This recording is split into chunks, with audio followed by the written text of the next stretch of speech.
You can say, The no, mind it's not. from the sun god. It God didn't do is a anything. personification. But sun. God is a okay. Dude, stop spurting. God is a personification. Okay, goes back to ancient Greek, the monad. God is a personification. Okay, goes back to ancient Greek, the monad versus like the duad. Right. So there's some people that think all is one, but then like there is no unified consciousness, one consciousness that does everything. What when you say exists in reality, what does reality mean? The physical and natural world? You said it exists outside of reality. This God thing that you're describing, right? No, what I'm saying is he's not part of the physical and natural world where you can fucking scoop him up in a jar. Then why should I care? Okay, go with that. Why should you care? I don't know. You tell me. Why should you care? I don't think I should. I don't think it matters if you're going to describe something that's outside of reality. So this is you know why you don't think guys because you have a worldview that you presuppose pragmatism is a superior form of action, and that Yeah. if he doesn't exist in the physical and natural world, then from a pragmatic view, he's irrelevant because the only thing you care about is what exists in the physical and natural world, what affects you directly, physically, or maybe mentally, right? So, Sure. but then we get back into whether the brain is the fucking mind and shit. So let's not dredge that back up. So, so like the point is that you have a worldview based upon presuppositions about how the world operates, and based upon that, right? Other people have a worldview that the world operates by God's direction, right? How I'm not does that saying I do. happen? I'm just. Exist in reality? Why is you being helped the most important thing? Why are the people Why is you being writing this? helped the most important thing? Would you think that like what happens to you is the most important thing? No. Okay, then doesn't matter whether it helps you or not. I didn't ask that. That's not what I asked.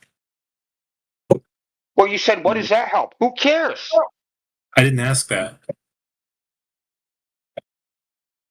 No, I didn't say you asked anything, or I don't know why you're saying I didn't ask that. I never said you asked that.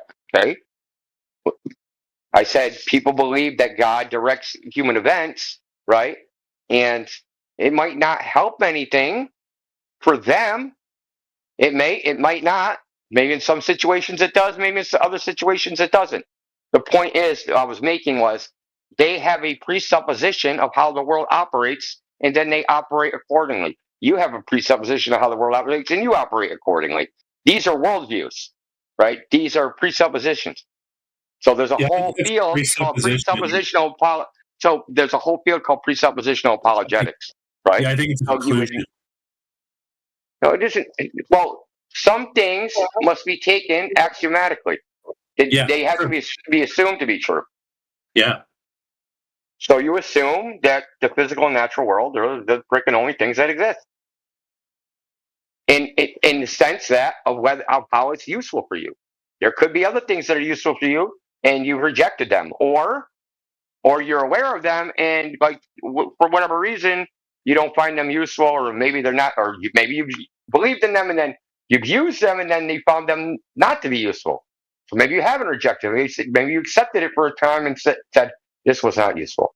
So I'm not trying to like psychoanalyze you or nothing. That's not the point of this. The point is to show that we all have presuppositional worldviews, and it is better to just admit that that's the case and proceed from Yeah. there. So like axiomatically, yeah, I guess the humanist point of view isn't a bad place to start. And if I'm starting Well, there, it doesn't matter. Yeah, correct. well, it reaches absurd conclusions, right? Like, is it okay to fuck a corpse? Nobody's being injured, right? Who's the injured party in fucking a corpse? Yeah, there's nobody. Yeah, nobody. So the humanist worldview can't say you shouldn't do that Well, you could potentially argue, I guess, that because like the family other members. other than it's gross, right? Other than I don't like it personally, but nobody's being hurt. Yeah. So like you have these worldviews that will lead to absurd conclusions if followed, right? So you can like reduce them to absurd conclusions. So anyway, this is way off topic. I'd rather like if there's anybody else here that wants to talk about flat Earth, I'd rather talk about that. This is more like philosophical ramblings of a madman. was trying to head out. But yeah, thanks for the conversation. All right. You have a great night. Yeah, you too. Bye.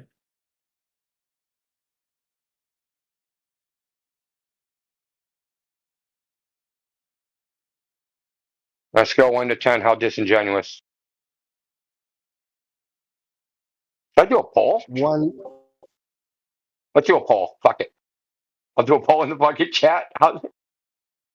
One? Only one? Bro, I'm not, no. Way more than one. Is that the first time you spoke to him? I think I've spoken to him before, but I don't remember, probably. The name look familiar? But Baphomet, obviously he's a fucking triggered atheist, and he's trying to trigger us with his fucking silly-ass name. Have you had like agents I come in heard here him. and like? Have you had like agents come in here and like try to like brainwash people with Globe Earth stuff? Agents? Like What? like actual like government agents and stuff. How would I know they're government agents? I don't know. You could something could happen. I don't know. Well, they'd have to confess. Like That what? would be the only way I would know. Yeah, because I know you've been running this. For, Yeah, I don't have any confessions, so no. oh, okay. No, I'm just wondering because like I thought like people would be like a lot of people try to make flat Earth seem like a joke, you know. Like if you expose flat Earth, what do you expose? Are you one of those people? No, like if you expose like the flat Earth to people, then you're exposing the Bible, right? Because the Bible enforces like flat Earth cosmology, right? So this would drive people into faith, right? Because like atheism is driven by globe Earth and like evolution, right? So like Yeah, I agree with all that, but I wouldn't say that it drives in the Christian faith. Like it's not specific to the Christian faith. I was actually reading something this morning about a Japanese Buddhist monk at the end of the 1800s. Like foreigners were coming into Japan, and he led a movement that wanted to expel all the foreigners, and he thought that the Copernican theory would displace the Buddhist cosmology. So he came up with like a flat Earth model based upon Buddhist cosmology. So he was rejecting it from the standpoint of Buddhism. So it's not isolated to Christianity. yeah, Every religion was flat Earth. There ain't no globe Earth religions. Globe Earth is anti-religion. yeah, that's true. I know. Didn't the was it the Chinese before like or with Japanese? I don't remember. Before Catholicism came and like Catholics were like teaching globe Earth, they were all flat Earth believers, right? Forget which one it was, but they all believed in the flat Earth cosmology before like Catholics came and said, no, we believe in globe Earth. Globe Earth is the correct way. And yeah, and like I know in China, for example, the CCP was like the pusher of like secular um, globe Earth um, cosmology. Before that, I think they were all flat earthers in China, right? Or at least like had like a flat Earth, like people had a Yes, flat Earth view. Chinese, Chinese had a flat Earth cosmology into the 20th century. So when the emperor was deposed, like in 1918 or 1908 or whatever year it was, that's when they adopted the Western like Western thought. Yeah, it was like the Though they CCP, did, the though communist. the Jesuits did start. Well, the Jesuits did start teaching the Emperor of China. So he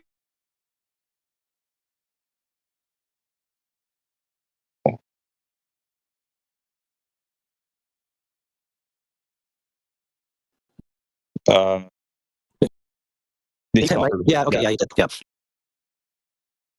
Yo, Indio, you cut off. You were talking about Jesuits and the emperor.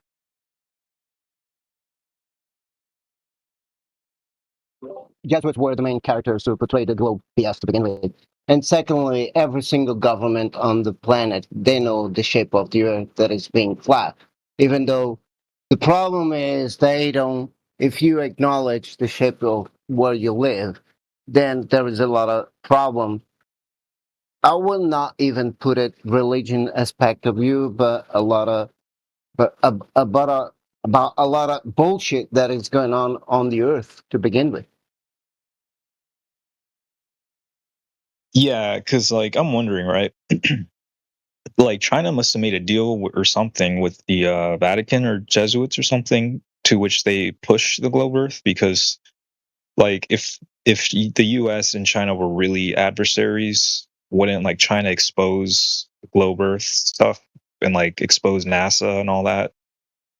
Like that's what I was thinking at one point. I was like, why won't they expose that stuff if they're like really enemies and like try to make America look more or make America look invalid, I guess, and like expose like that whole entire thing.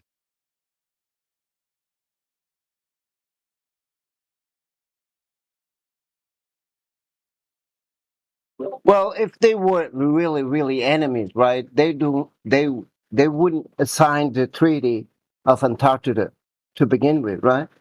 So just right there is a big fallacy that people don't realize it, or a lot of people don't realize it, right? So therefore, just right there, I mean, not us, but a lot of people should realize it, that that is not true to begin with. Secondly, like I said, when you know the truth, it's kind of hard for them to control you more easily. This is the problem with the flat earth stuff or knowledge. Let's put it this way. Yeah. I'm not going back to religion because I'm not into it. So I'm not going to bring that into the topic at the same time. Right. All right. Uh, is Indio here, or did he leave? Something happened to him? His connection seems to have dropped. Oh, okay.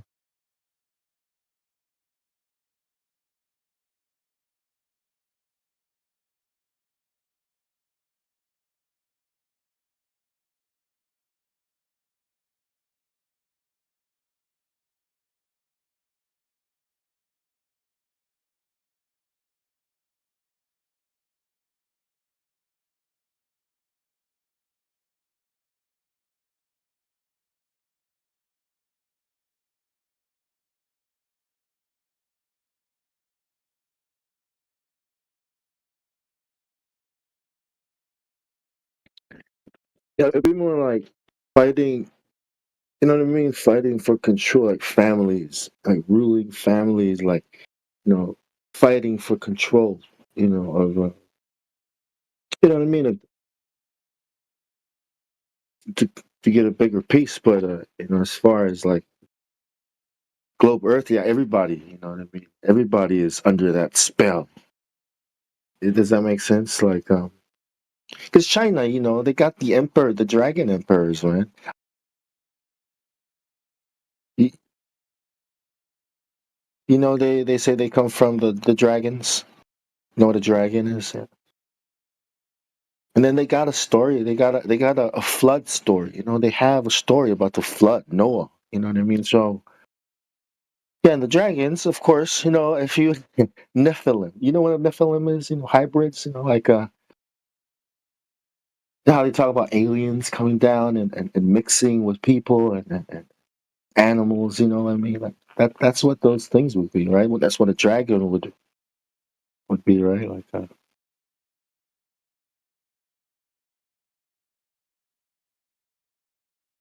Are you talking about the flood story? Yeah. Yep. Noah. Like when they drowned all the giants and stuff? Yeah. Noah. Yeah, the Noah story. Yeah, Genesis 6 story. Yeah. Yeah, like everyone, like a lot of ancient cultures believe in that, even up till recently. before like a lot of the before like the UN was formed and all these international parties were formed, and after World War II happened, Yep. yeah, all of this Yep. stuff became like And when you look at mainstream. all right, when you look at all these nations and who their rulers are, you know what I mean, who their kings are, right? They're all this a family, you know. Is this kind of it's like a certain family, you know, ruling families, right? And they all have some kind of association with the gods, you know what I mean. So they say, you know, the gods came down and their ancestors, you know, they're descended from the gods, you know, and it's literal. Like these are actual stories from all these different cultures, all these different nations going back in time. You know, these are real. These are all written down and passed down through generations, you know, through the cultures. So you have a lot of reason, you know, there's a lot of good reasons for these nations today, you know, these since they're the same families, right, to work together to subdue the world and to control the world the way it's being controlled. You know? So of course China, and yeah, if they were against the thing, you know, against they would have exposed it. But then, you know, the whole world is against you. So of course they're going to, you know, usurp every nation, every people. You know, the iron beast of the Bible. You know, Rome, you know, that tramples on all the nations. That makes sense. Yeah. Yeah, yeah. I was gonna talk Hey, to Indio. India. Yeah, Indio. What's up, Yeah, he's man? How back. long Hey, did it he's take you back. to get out of the bat cave this time? I had to blow my way out, dude. I couldn't. Yeah, man. Bane collapsed the entrance or something. My back was broken. Hey, man, it's good to be back. Yeah, can you? Yeah, man. We lost you at you know, the Jesuits and the Chinese Yeah. emperors. Yeah. So they had to. You can actually watch. There's a movie called The Last Emperor where they kind of go through it. Though it's from the Western point of view. So they portray like the Jesuits as like the saviors of backwards China. You know what I mean? So, but the Jesuits taught the last emperor and gave him glasses because they wouldn't let the emperor have glasses because, you know, it showed that he's not perfect, descended from heaven, and blah, blah, blah. That's like the narrative they spin. But they taught him, gave him a formal, like a Western education, the last emperor. And then he's like, cool, I like these Westerners. And they were like, oh, well, we're going to let us in and we're going to subvert your country the same way they do everywhere else, right? That was just to get their foot in the door so they could see the inner workings of the empire and then subvert it. And take over and have a revolution. And then, you know, millions of dead Chinese later, you know, you have what you have now. So, so the Jesuits were behind the forming of the CCP, I'm assuming, or like at least I'm helped not with saying that. all that. I'm saying is that they destroyed the dynastic Chinese empire Okay. because Yeah. the Chinese the Chinese were Confucianists. And like they had like a heavenly mandate. The emperor had a heavenly mandate. And like if you have a heavenly mandate, then you have a cosmology that goes behind that. And they had a flat earth cosmology. So no flat earth, no emperor. Right. Right. That makes sense. Okay. So I was talking to them. I was saying that like what's like the purpose of every country agreeing to the globe Earth cosmology? I'm sure like the top leaders at least have some semblance of idea that Fuck, they don't know shit, dude. no, not like the top leaders. No, How would they know? I How don't would they know. know It's just, anything, right? At best, someone yeah, told them, hey, you know what, Trump, Earth is actually flat and not a globe. We think he's going to go on TV and be like, yeah, the Earth is flat and not a globe. Like, and then we like, impeach him. Fucking dude, like realistically, he can't do yeah, that, even if that was true. But I don't think that. I don't think even the people that would tell him that would know. Like, who would know? That's what I always get to. It's like everybody thinks that like all these people would know. Like who? Like who are all these people that would know? Like we can narrow it down to like a handful of people. The Apollo astronauts, they should know because they went to the moon, right? So they looked at the Earth. They should know. Assuming that story, if you assumed all that story is true, right? They're the people that would know, one way or another. Yeah, that's what I'm thinking. Is like the But then space you start drilling down, right? The ISS people. Well, Yeah. they claim that only sees 3% of the Earth. So, do they know? Seeing only 3% of the Earth at a time? Yeah, I don't know about that. So, and then we get to people that know even less and less. So it just gets worse from there.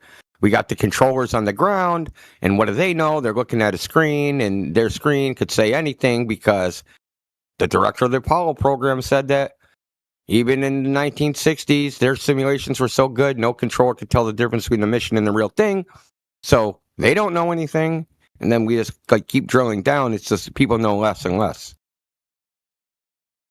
Yeah, and like They might believe so- something. What? Just to caveat that they might believe something, but they don't know what they believe to be true. You understand? There's a difference between belief and knowing. You might believe wholeheartedly that there's a globe. That doesn't mean you know it. Right, yeah. And what about like Elon Musk and all these like Goonies How would and he like know? He gets told everything too. He said, it's real because it looks so fake. really? Yeah, about the freaking Tesla in space. Actually, he said it again. So his so-called Tesla in space, he said, it's real because it looks so fake. And then he said it again. Well, he said it a bunch of times on Joe Rogan too, but he said it again with the like he's gonna do a spacewalk. He said it about that too, that it looked completely fake. Yeah, it looked completely fake because it was fake. Right. Yeah, that's what I'm thinking. Is like, how do they maintain this stuff for so long? They've done this for about It almost a isn't hard. century. It isn't hard. Right. A lot of people want to believe it. So you got that. People want to believe that they're gonna like leave the earth and go to some better place, right? Infinite possibilities up there. Like I can just eventually we'll just go to space and leave this fucking hellhole, right? So there's people that want to believe it in that sense. But then it's Yeah. like almost like a tradition. It's like we're in the West, right? So being a Westerner, the globe Earth so-called discovery is our claim to fame, right? It's why we're smarter than everybody else. We figured it out first. Newton and Einstein and Kepler and Copernicus and Galileo, right? Aristotle and Plato and all these people, they were all Westerners, right? This is the pinnacle of human thought. We're the smartest people on Earth. And the fact of the matter is, we just make guns better than everybody else, and we're fucking cruel and unusual and crazy, and we're subversives, and we know how to kill. We know how to kill cultures because you kill the people with all the information, and then the culture dies because the knowledge keepers, they're freaking dead. So now you just insert new knowledge into the culture, like knowledge in quotes. You just insert new ideas into the culture, and they think that's what they believe the entire time. They don't know any different. 2-3 generations, the entire culture from before is gone. So the point is that people believe it just from tradition, right? You were taught it. I was taught it. And to deny it, you're basically saying we're not the smartest ones. Everybody else was the smartest ones, and we're fucking fools. Right? We thought the earth was a globe. Everybody else thought the earth was flat. We're the fucking dumb ones. So there's that. So there's like lots of reasons people want to believe the idea. They just like it. Right. Yeah. And Especially what entails, like you mentioned it, what a flat earth entails. A lot of people don't like that shit. Yeah. Especially if you're an atheist. Yeah, that's what I was saying. I was saying that this guy that you just debated was an atheist. That's why he couldn't really detach to the globe stuff. He was having But a hard time. Indian, I'm What? going to disagree to a certain level, right? Because I'm a flat earther. I don't believe in religion. So in that case, I'm an atheist, You right? believe in a creator? Assuming No, I didn't Well, say you're ancient, created. dude. I don't run around thinking No, everybody's no, an no, no, agent, no, no, man. no. No. I understand that you're not calling me that. I'm just trying to understand Do to you a believe in certain a degree. creator? Well, but a creator is not God, right? Yeah. You have to distinguish the difference. Do you believe in a sentient being Well, at creating the least universe and mind? no, I don't I know didn't where. create it. No, I'm just asking you. You said you're I not didn't. religious. Now, hold on, Tom. Just listen for 1 second. You said you're not religious. Religion to me doesn't mean believe in God. Religion to me means I go and do some ritual somewhere. I go and I take the sacrament, I drink the wine, I do all that shit. I go to a church. That to me is religious. Just simply believing in a creator, that to me is not religious. That just to me. So I'm trying to figure out what you believe. I'm not, because I don't want to think you believe something you don't. Right. Yeah, no, I get it. I get it. Your point, and I'm sorry if you're not understanding my views at the same time, or you're not understanding what I'm trying to say at the same time. So I believe in a creator, yes. And for me, when people talk about religion, right, I always immediately associate with the Christianity, you know, mm, Islam or whatever. So all those kind of things I associate immediately to religion because this is what people know and understand about it in the general sense. Go ahead. Oh, well, in well, the reason why I believe in like this cosmology, flat Earth, is because of Genesis and like the Bible and how there's like obvious verses and proofs about it. And for me to accept the globe Earth that's spinning and is heliocentric is just not something that matches. It's contradictory. It doesn't work. And there's no one that can prove with the Bible that this is accurate. And I view that anyone who rejects um,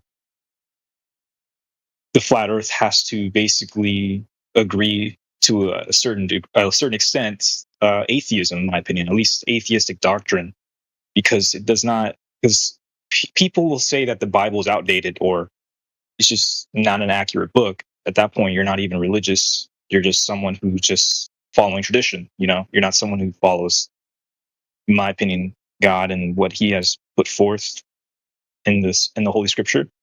So Certainly not. Obviously, you don't get to make it up as you go along, man. When the wind yeah, blows, you don't get to think something else. So let me say this though, and then Bong, I'll let you talk. So if you believe in a creator, okay, and to believe in the globe is fucking nonsensical for the following reason. You have to believe that this creator set up the whole world to be some sort of illusion.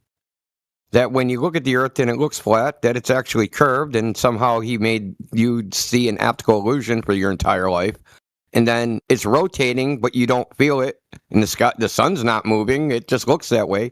And everything that you experience is some sort of perceptual illusion. Now, why would a creator do that? To leave you in confusion? I I get it, your point, but my point is because I also read the Bible, right? Me as a born as a Christian, right? And because I'm come from Portugal. But the thing is, the Bible has a lot of reference to the flat Earth, to the cosmology and all that. I agree, and I can see that, right? But I don't associate the Bible or Jesus, right, as the creator. That's what I was trying to point out. I see the creator, somebody else besides Jesus or God or whatever. If that makes more sense, if you get what I'm saying. Yeah, like I don't know, like Satan. I'm just kidding. I'm just kidding. Look, man, I just wanted to point something out, man. Like people like Michio Kaku, people who are teaching quantum mechanics, right? They say things like this is what they say. They say that the Kabbalah, is very, very similar, close, almost accurate, to what they're learning in quantum mechanics. So, like when they talk about the Bible, they'll say, "Oh, that's an archaic, beliefs. It's not even, it's superstition." But then they talk about the Kabbalah and the Vedas, right? Like these other like ancient books, right? As if those are scientific and real. You know what I'm saying? So I wouldn't go around, and plus I wouldn't use a book. I mean, first you can verify that the Earth is not a ball. You know what I mean, with water, right? And that matches what the Bible says. It's what the Catholics and what they've been teaching us to the public education that doesn't match reality. This is so I want to bring that, how they use the Kabbalah as a it's like their Bible. Like I said, uh, I know where I live, right? I know that this place is flat, pancake, whatever you want to call it. I know that because I experienced myself. Nobody teach me this, right? I witnessed myself, right? But at the same time, just because the Bible, has a lot of reference to the shape of the earth, to the cosmology and all this, right? That for me at least, right, doesn't mean that I have to associate Christianity as the final word, you know, in order to be a flat earther at the same time. Because me as a Portuguese person, right, knowing my own history, the crimes that my own church, well, I'm gonna say my own church, but even though it's not my church, anyways, that the church did it, all over the place. This is why I don't associate one thing with the other. You know, Oh yeah, even though yeah.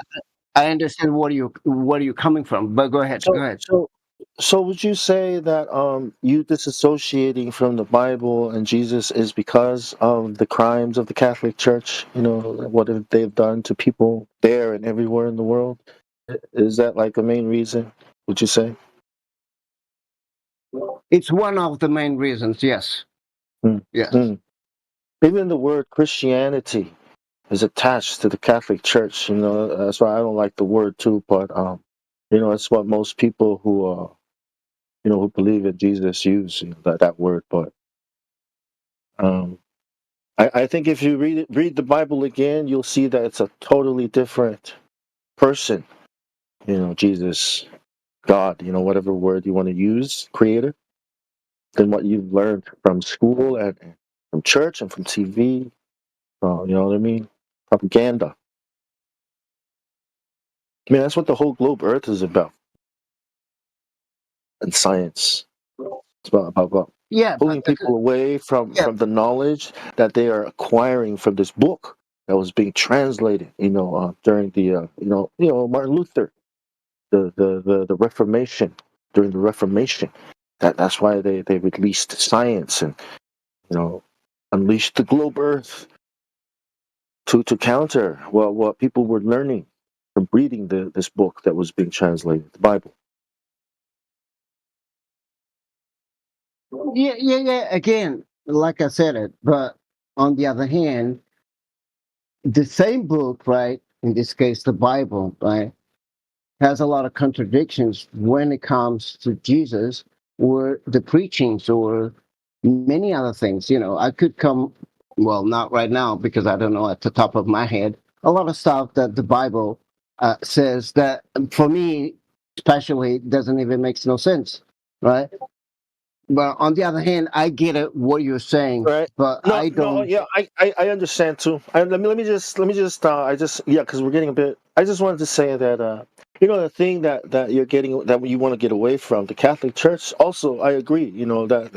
It would make a person want to get away from Christianity, but I think what they're doing is, I think they're causing people to get away from God of the Bible, right? This Christianity, and then it's the Hegelian dialect, right? They're going to present a solution. You know what I mean? They're going to say, well, look at what religion has done, right? The Muslims, the Jews, and the Christians, they're all fighting. You know what I mean? So Because a man named Albert Pike wrote about this. He wrote about World War III is going to be about destroying Christianity, Islam, and all religions that have to do with the Abrahamic religions. By showing that this is what it does, right? So over thousands of years, there's this history of death wherever religion is, or this Abrahamic religions are. But these have all been created by the Vatican, by Rome. The Roman Catholic Church created all this. So Freemasonry is Roman Catholic, the Catholic, right, is also Kabbalah. They're all the same. Islam is also Islam. So Islam, okay. There's this thing called Jews, that they call the Kabbalah, right? Freemasonry and Catholics, they're all the same.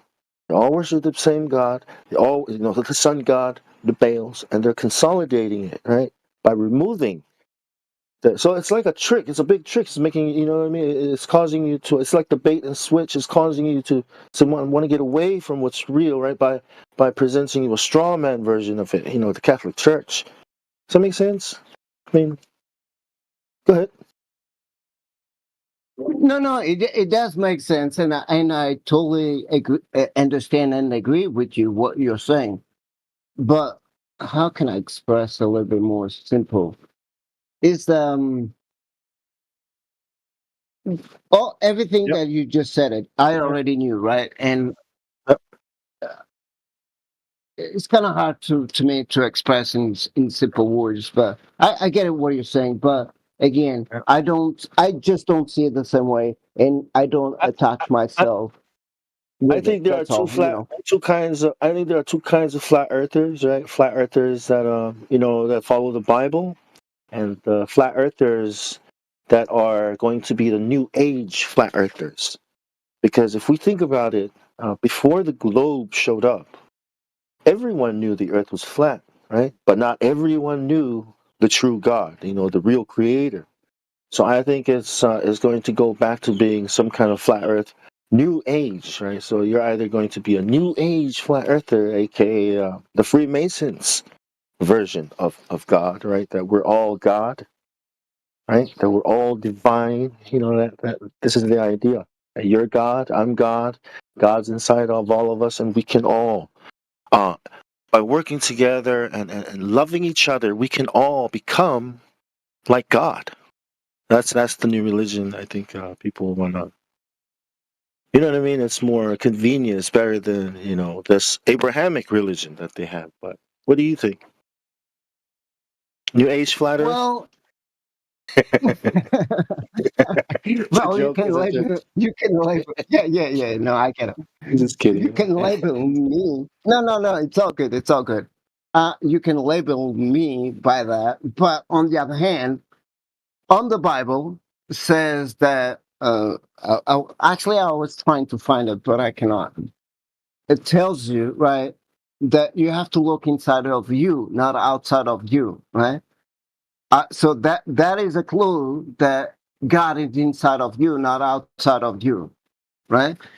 The other funny thing is, I have to look. I have to look for it, but because right now I don't remember. But yeah, you can label me like that, even So, though I so don't you're agree like, 100%. But go ahead. it kind of sounds like quantum mechanics type of thinking, right? It is actually the Luciferian doctrine. That God is inside of us. I mean, we're saying that God is outside of everything of creation, right? That He's not in it. He's outside of it.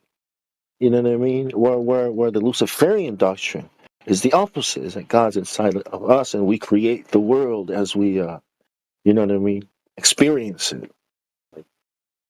Is that kind of where you're kind of headed towards?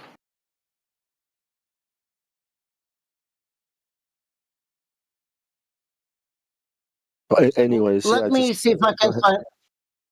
Let me see if I can find the verses of the Bible. Because at the top of my head, I don't know. So I think it would be better if I, bring those verses from the Bible so that you can understand what I'm trying to explain at the same time. Okay? Give me 1 second. Yep, yep.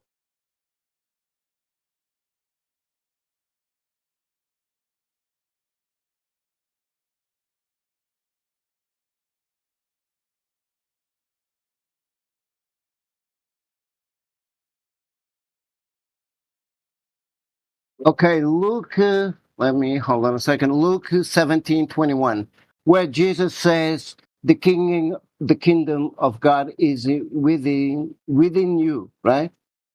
Corinthians 6:19 and Corinthians 3:16 refers to the Bible as the temple of the Holy Spirit, right? So the Holy Spirit or the temple, it's basically us. Well, at least this Uh, is the way I interpret. Well, Go yeah, ahead, go ahead. the first one, yeah, the first one, Jesus says that He is the kingdom, right? And when He has come, like what He did on the cross, when you believe and accept that He is who He said He is, and that He's the Son of God that died for our sins, all that, right?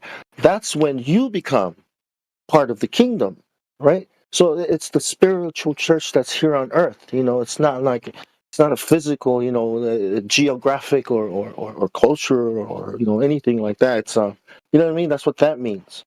And then the temple, well, our bodies, yeah, that's what it says, is that our bodies are the temple of God, and it's where He wants to come in and commune with us into our bodies, and that's why we need to take care of it and keep it clean. You know what I mean? But God is outside and has to come in, right? Jesus says, I stand at the door. Behold, I stand at the door and knock. And if any man or woman hears my voice and let me in, I will come in and dine with him. See, so we have to let Him in. He's outside of us. He's not inside. God is not inside of us, right? For all have sinned, have fallen short, and sin, the wages of sin is death. You know what I mean? So God is not. And so we're made in His image, right? That's the temple. But yeah, what do you think? Uh, Again, again, this is my view, right? I think I am with God, and God is with me, and I am God in the sense that I can create things on earth, good or evil. Let's put it this way. But the way that you are describing, I don't see it that way because, and again, I don't want to delay too much the Well, conversation to the topic of yeah, God and all this. well, But then, yeah. Well, just let what me we're just trying to do is go ahead. finish real quickly, all right? Because the thing for me at the same time is like this. So I have the free will to do whatever, right? But to be saved, I have to believe in God or Jesus. Then my free will ends right there. So so this and many other things. This is what kind of makes me wondering: do I really have to believe in the Bible to be whatever? But go ahead. No, no, no. It's yeah, yeah, yeah. You do have to believe, and but I just want you to know that this other thing you're doing, right, is a Luciferian doctrine, and you can look into it on your own time, right? But yeah, yeah, the free will is still there. Your free will has not been taken away. But yeah, let's move on to the next. Let's move on away from this. What do you think? Good? Is that? You can No, leave it no, here. no. It's all good. It's all good Yeah, because I yeah, know the rules of the channel, and I yeah. didn't want to derail to this topic at the same time. But Yeah, me on the too. other Me hand, too. Yeah, that was probably my fault for carrying it on too much. But yeah, yeah, yeah. Maybe we'll pick yeah, it up yeah, some other it's all time good. somewhere. Yeah, it's all good. Yeah. Yeah, yeah, yeah. Sure, it's all good. It's all good as well. All right, But let's Capwood, move on. yeah, Capwood's still here. If you have any more No, questions, I just wanted to ask like about that, just like how the space agencies work and like the United Nations and the Antarctica and all that stuff, and like what keeps these nations silent from exposing stuff like this, like the flat Earth stuff. Like, is there like is it money? Is it like an agreement? Is it just because it's too late to really expose stuff like this because everyone thinks it's crazy to imply a flat earth, or like how does that model work, if you get what I'm saying? Because someone said that the Chinese don't say anything about it because they're getting paid or something. I don't remember, like taxpayers. I don't know. I'm just trying to understand.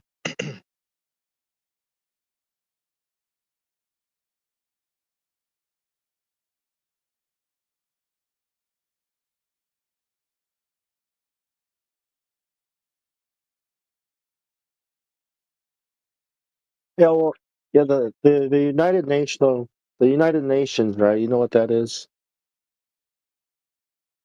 So you Yeah. can say that because the United Nations exist, right? They've gotten the whole world, right? They've gotten them. So after the last emperor, China, the guy with the next guy that comes in, right? He is probably part of the United Nations. Okay, there's these secret societies all over the world. Even China has them. So you know, um, I know, I believe, okay, that the gods, okay, that these people say they're descended from, these rulers, these elites, people that run these countries, okay, that there are spirits behind them that work together, so it's a religious thing. It's not because Richard Nixon, right? He was asked about Israel. Why is America and Israel a thing? And Richard Nixon said, well, it doesn't have anything to do with like strategic, military interest or anything. He said it's purely spiritual. So, when you think about it, like this is Nixon talking about, Israel this way. So when you think about all these nations, and the spiritual aspect of it, it's all there. That there's a spiritual force behind everything. Behind all these rulers, these people, and the things that are being done, and the plan.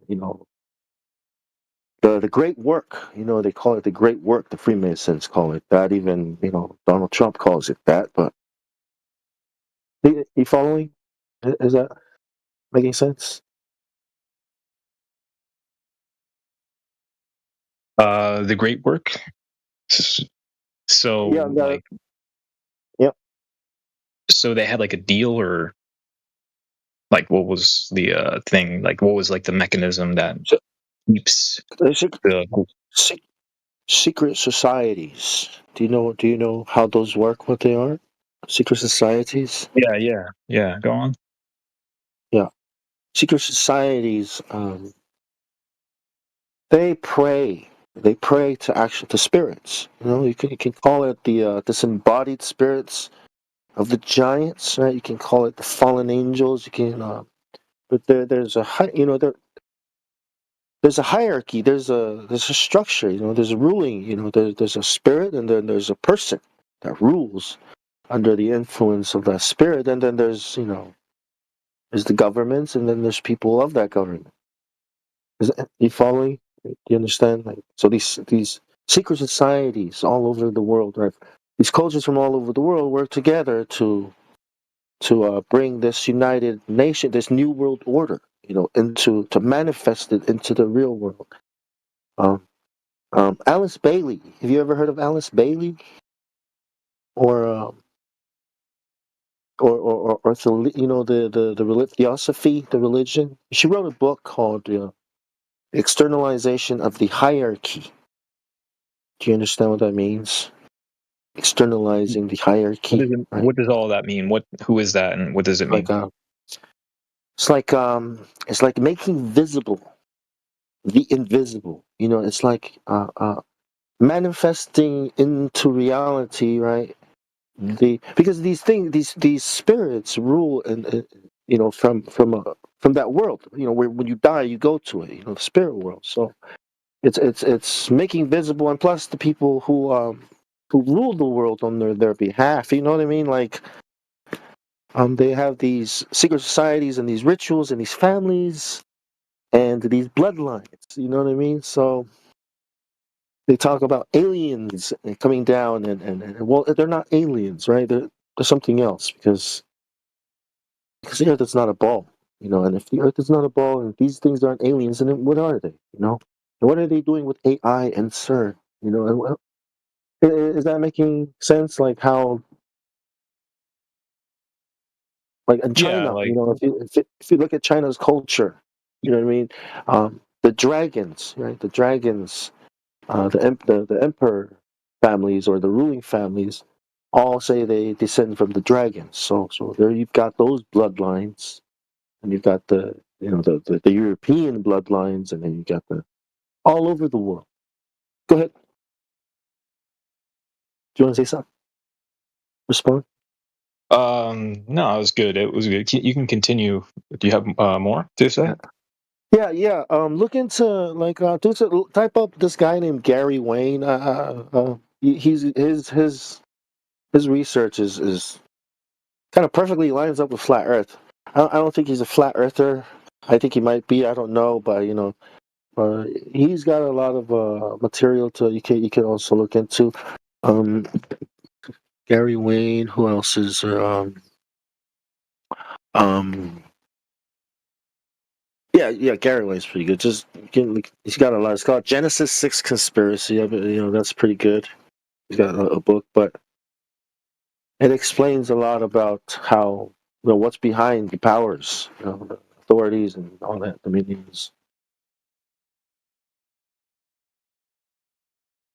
Yeah, it's All all in the right. Bible too. It's all like Go ahead.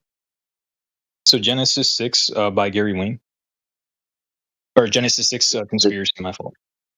yeah, yeah, All right, got it. I'll look into that. yeah. There's some videos too you can watch, but he kind of goes into though like mystery religion and the secret societies and their connection to the pre-flood world, eh? Like the ruling families, religions of the world, and with CERN and the connection, all that. Pretty good. Are you a globe earther or are you a flat earther, cat boy? Flat Earth because I follow the Bible, Oh, and okay. yeah. So if like I'm very religious. So um, like I put all of my like if the Bible didn't say anything like this, I wouldn't be here, but it does. So I am here, and I'm questioning, I'm learning, I'm trying to figure out like what is like the purpose and like the history and like how do we get to this point?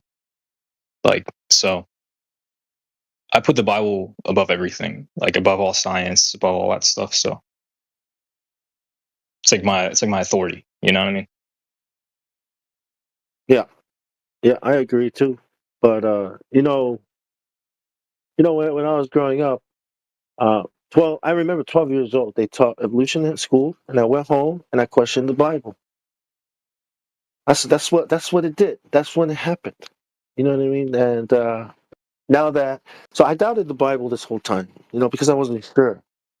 But when it came to when Flat Earth showed up, like around 2015 or 16, that's when I realized like that the Bible is true. Right? Does that make sense? So Yeah, I was yeah. yeah. That was the same time I started learning about this stuff. I was like learning about Admiral Baird and like Heard. his expedition into like Antarctica or something, and that he found like Yeah. a firmament or a dome like Yeah. thing. And Yeah. like I was like curious about that stuff when I was younger. I was like, what does this all mean? And like it made me wonder like why can't we go deep into Antarctica? Like why are there restrictions? Like why can't I see What? beyond like a certain point? Why are people calling you a LARPer? Because I remember calling you a troll when you first came in. Eh? Who, me? Yeah, it's I don't like, know. 'Cause- that boy is LARPing, you know? yeah, well, it's because I'm new and I'm asking questions that are like, I Uh-huh. guess, very maybe a little controversial. I don't know. I Yeah, mean, I well, can. it's, It's yeah. fine. I mean, people get paranoid a little. Happens in everything. So Yeah, I was man. reading, for example, Isaiah Yeah, 40:22. Isaiah yeah. 40:22 says he sits above the circle of the earth. So what does that word chug mean? It means circle, right? So like, how can you, like, the Bible clearly says, the circle of the earth, and we already know the flat Earth cosmology. We know how that looks. We have, and that's an example. And then Daniel 4:10-11 it says, and its height was great; it reached unto heaven, and it was visible to the end of all the earth. How could something be visible to the end of all of the earth if it's a globe, right? So there's verses in the Bible that clearly say this, and that's what I'm doing is researching and questioning. And have a little experience in flat Earth stuff, but I'm not like an expert or anything. I just know a little bit. Like I haven't really researched. I haven't like tried to debunk all these like secular theories really, but I have done a little research into it. You know? It's more like, well, it's more like a spell. You know what I mean? It's not like you can walk up to these people with logic and evidence, right? And expect to convince them. That's how crazy it is. It's more like a spell. You got to find like the right words or something to speak. You know what I mean? To snap them out of it, or the right topic. To angle to approach the topic. That's how I think. I mean, that's how powerful this lie is. You know what I mean? It's, man. Yeah, they put forth a lot of theories Basically, that contradict. Yeah, what? I'm sorry. So basically, in order, I don't think we have to force nobody to believe in nothing, right? We only can tell them, look, this is the way it is, and period.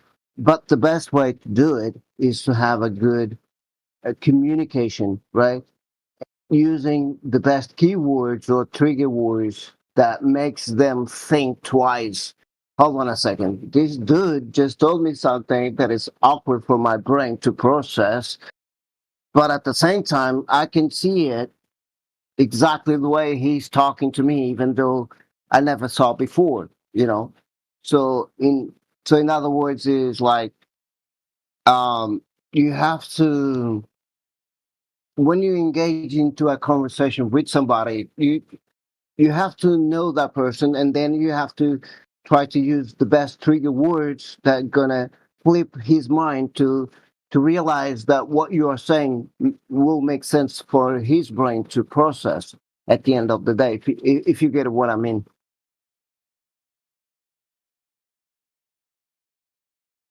Yeah. Um, I was saying that there's like a lot of theories they put forth, like the theory of evolution, where like they try to secularize everything and try to like claim that we're from like other animals and stuff like that. And like if you believe in theory of evolution, you have to reject the Bible, right? I mean, that's kind of like a given. So like things like this, you have to believe. It's like they're changing the presupposition of people's beliefs to secularize them, right? So like that's kind of like the purpose of like theories that they put forth like that, like all that gravity stuff, all that stuff. I was gonna say earlier.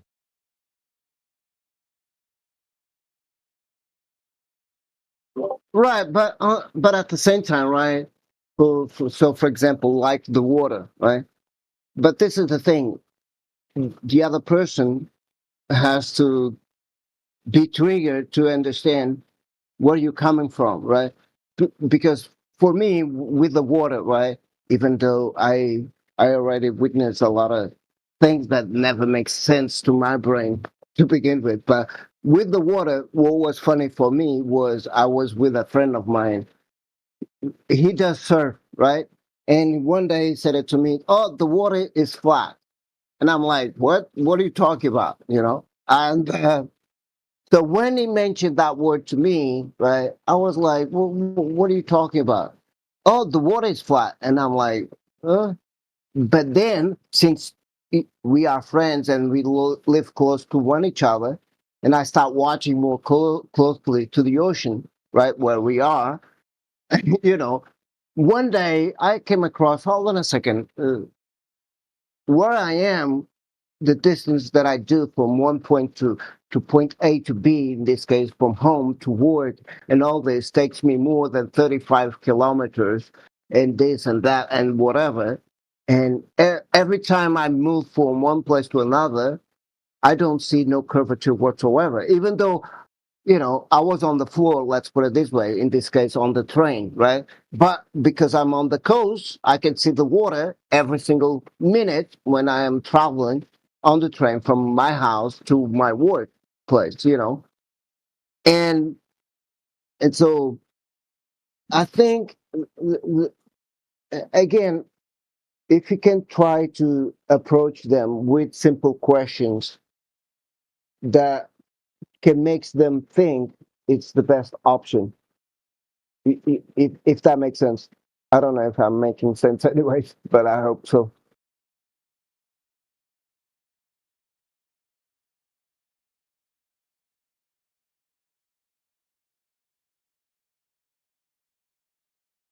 Okay, no curve equals no ball. There you go.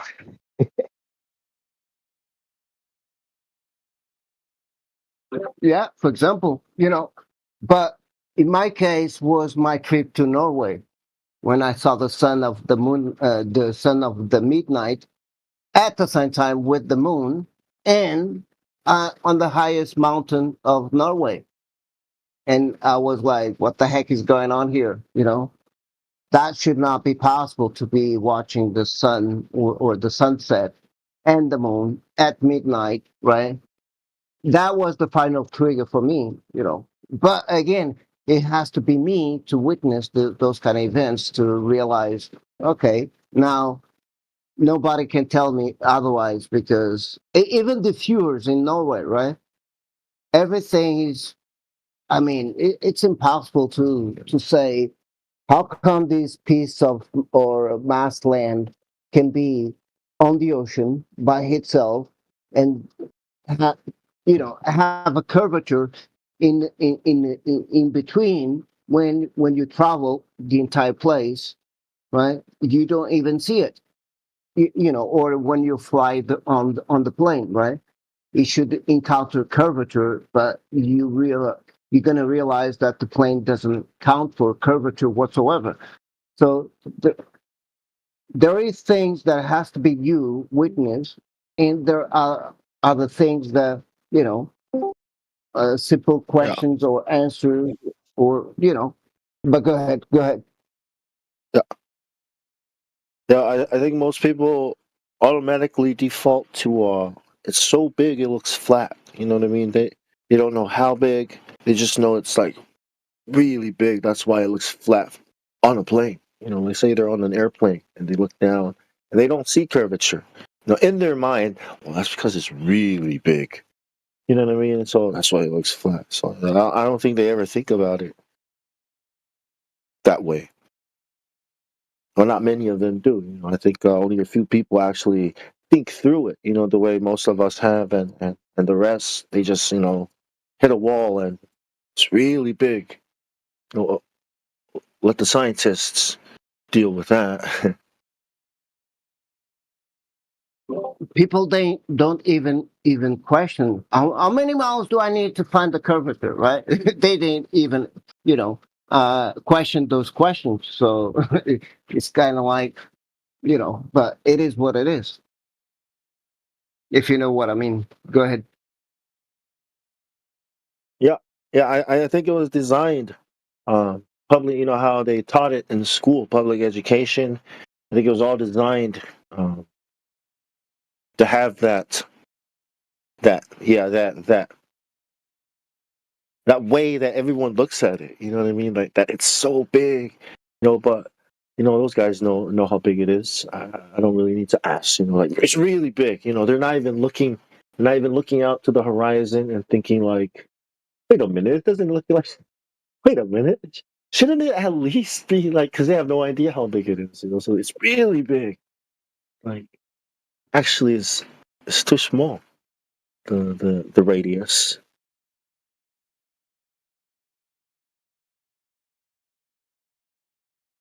Do you guys know that globe map? I mean, not the globe map, but the globe that people go buy on the shop, right? And there is that ticket saying, "Oh, this is only for decoration purpose," right? So one day, thank you, Miguel. So one day, me and my wife, we went shopping, and she decided to buy that globe at the same time. And so I was kind of curious if that sticker was in there, and actually, it is there. And so I took the picture. I have to send it to a lot of friends just to tell them, look how stupid it is. They tell you in your face, here it goes, the evidence that this is only for decoration purpose, but still you believe it without questioning, right? I even told my wife back in the days because it was kind of hilarious because she wanted to have it. I said, okay, let's buy it and all this and all that. There he goes, Miguel. Yeah. But I bought one, and that same sticker, it's right there. Let me see if I can find those pictures and post it on the wall as well. Um, so y- you know,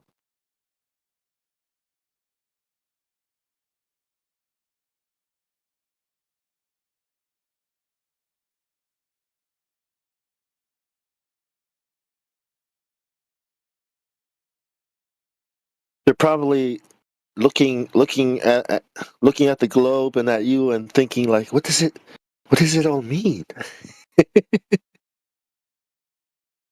What does it mean?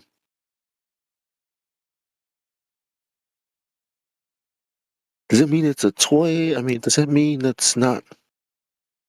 You know what I mean? They're not thinking like it's flat.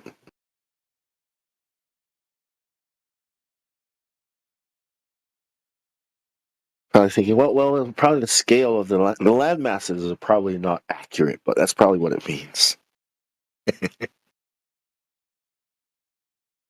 The size of Greenland is not accurate.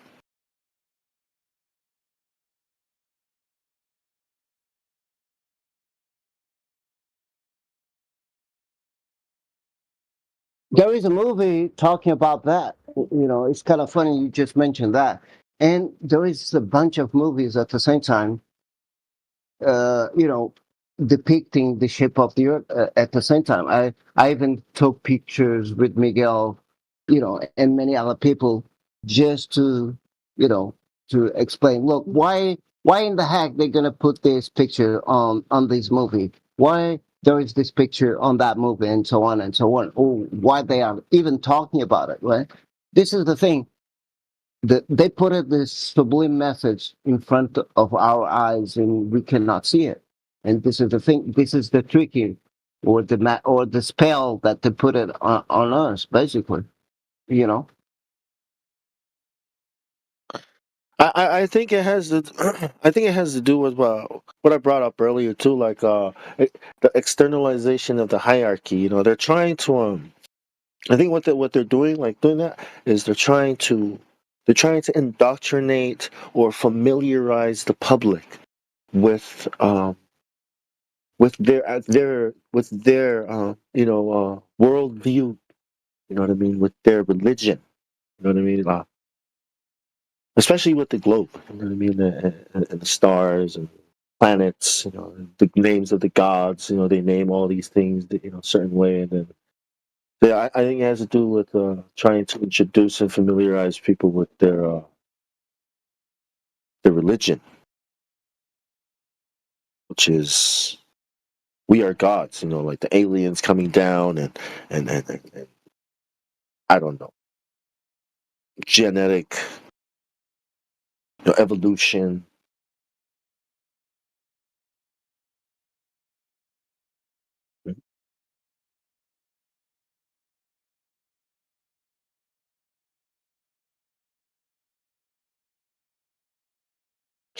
you seen Space Odyssey 2001? Have you ever seen that movie? Yes, I have. Oh. I'm sorry, I was replying. I was replying to Miguel right now, and Oh, good. Bong Sour. You can see my pictures on the wall right now, right? So I even took these pictures to show a friend of mine. Well, just to piss him off a little bit, like, so why in the heck, this this globe has this ticket on It's on it just to tell it's. me. Go ahead, go ahead. I like how it says it's only for decorative use. That's the only use it's for. Exactly, exactly. And so this is the funny thing. But yes, I have seen that movie. Yes. When you see these globes in movies, it's all for decoration, right? Like you could probably buy a globe and put it in your car, and somebody asks, "What's this for?" Oh, it's not for navigating. It's just to decorate my dashboard. It's like totally useless. Like yeah, and here's Exactly. And yeah. no, go ahead, Uh, go ahead. I yeah. thought you were Uh, finished. no, I was gonna say, and here's the Death Star from Star Wars. It too is for decorative use. Like go ahead. Exactly. And why? For example, actually, let me see. I have to go to my phone. Do you know that there is a documentary about the Red Bull jump, right? At one is very at the beginning of that movie or documentary. Let's put it this way, even though it's BS. But I have a print screen. I'm gonna share it on the wall. So even on that documentary, they put it, the earth as flat in it. So again, they make a lot of mockeries so that you believe in something that is not real. But then they put it the truth in front of you. But because it's going to be a few seconds, you will not notice.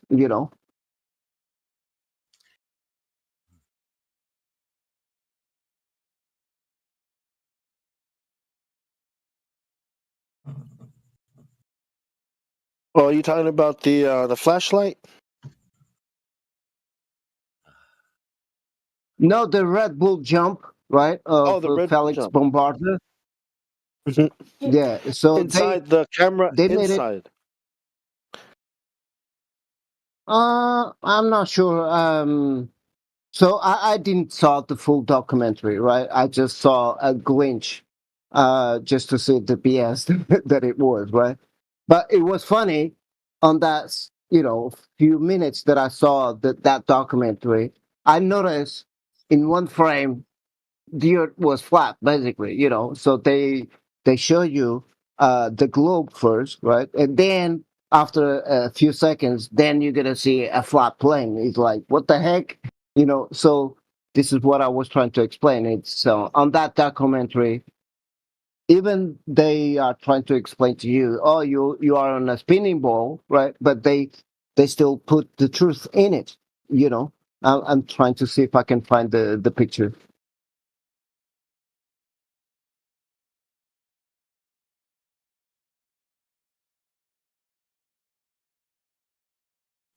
India.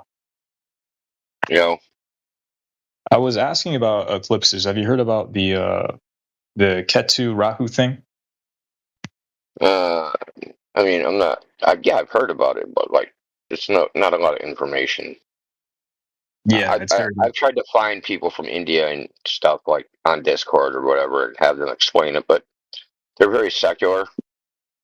They actually, most Indians don't know anything about their own history, background, religion.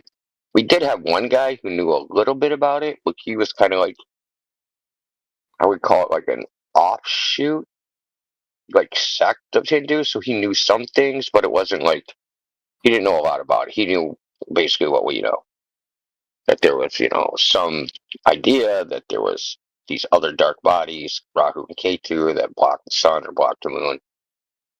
but nothing beyond that. So, do you believe that there's like a dark object that covers the sun and all that stuff, or do you what's your view on that? I'm not convinced of that. There's some geometric impossibilities with that idea.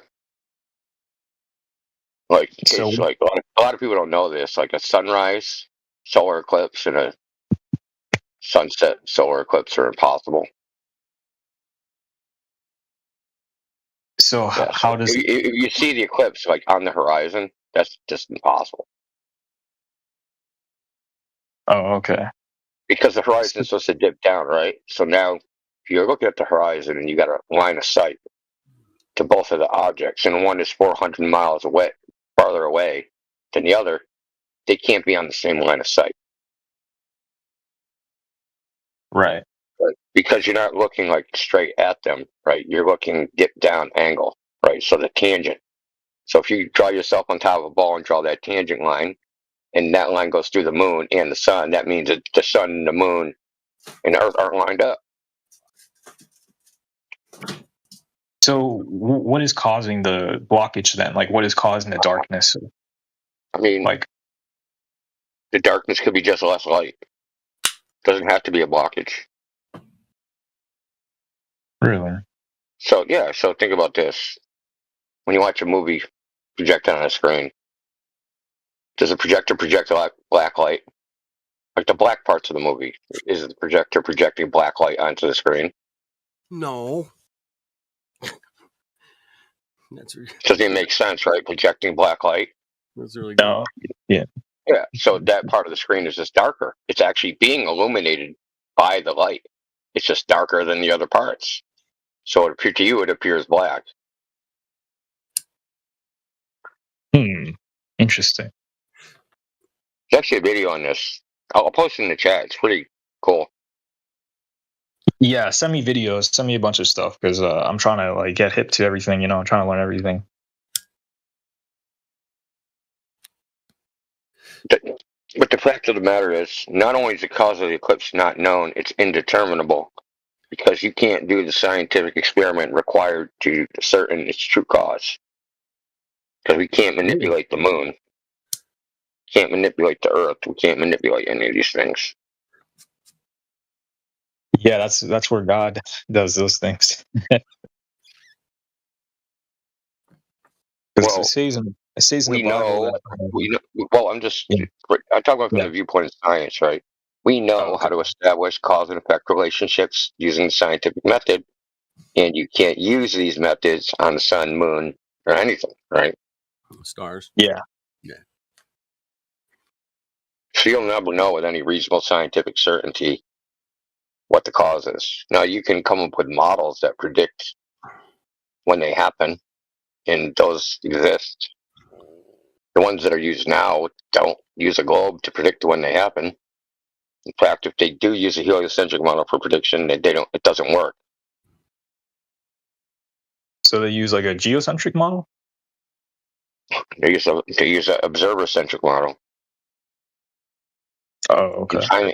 In timing, right? So we know the timings when eclipses occur, how far apart they are, based upon the coincidence of three values: something called an eclipse year, a draconic year, and what's called an animistic year, something like that. And both of them have different lengths. But when their lengths, the cycles end at the same time, there'll be an eclipse. Oh, okay. That makes sense. But there's also, that's the Saros cycle, but there's also cycles within that cycle called the Metonic cycle, the Draconic cycle, the Exogenous cycle. So eclipses also happen on like some 400-year cycle, like 1,000-year cycle, like, there's cycles within the cycles. Right, that makes sense. And yeah, because we have there's a lunar eclipse happening in September 7th this year, and it's going to be visible across Europe, Russia, I think Australia, Africa. and Alaska. Africa, yeah. Just a little tip of Alaska. Yeah. Yeah. We're not gonna see it here. Well, I'm not gonna say it. Right. And yeah, I mean, there's like I really want to study this stuff because I really want to find out what it is. Like I really want to study and like figure out what causes these things, right? And I'm an amateur. Like I'm a novice. I don't really know that much. Like I'm still learning. So like that's why I'm here to like ask questions and just figure out things and watch videos and like listen to debates and stuff. You're in the right place. You know that there's information channels at the bottom. Yeah. Yeah. I look at those and They're pretty it's extensive. Like there's an extensive amount that's like 8 years of curated information from hundreds of people. yeah. The only thing is like it's very helpful. It's just like some people have different opinions in those channels, so it's like trying to find out like which one is like the best one. Because like sometimes I read things and it's like one person says one thing and the other person says another thing. Well, I try to focus on. Well, we in general try to focus on what can be like empirically demonstrated to be true. Right, Right. something Yeah. you can know to be true, as opposed to you got to believe someone's opinion about something. Yeah. And we obviously can't always adhere to that, but we try to. Right. Yeah. Exactly. Science is definitely something that's like a tool of ensuring the accuracy of what you're doing, not just like kind of making up stuff to like So justify. Yeah. yeah, so like you heard me talking to the other guy, empiricism is not the highest form of knowledge, and like the scientific materialist atheists pretend that it is, or they believe that it is, but it's actually not. The only things we can know things to be true purely through logic. Fire's hot. I checked it out. Well, yeah, that's empirical, right? That's empirical, baby. 100%. If it's not, man, there's something wrong with me. Dang it. And empiricism is good, but it can't do everything. It can do a lot of things, but not everything. Right. So I did post that video in the chat. I hit the dark light. It's pretty cool. Yeah, the dark light. Well, dude. So there's eclipses that are geometrically impossible that happen. The two I mentioned, right? The sunrise. So this is the thing you need to remember. It's All called solar eclipses happen on a new moon. All lunar eclipses happen on a full moon. Right. Right? So Yep. once you know this, then you can say, okay, what's actually possible? Right. What's actually possible within the model? So solar eclipses with the sunrise, and the sun is supposedly blocked by the moon at the horizon. That's not possible because the line of sight is not straight. The line of sight, like you're not in the center of the earth. Like, so they can't be. It's called syzygy. When the sun, moon, and earth are lined up, they can't be in syzygy. And for Sorry. you to observe this, Video. It's playing your video. Actually.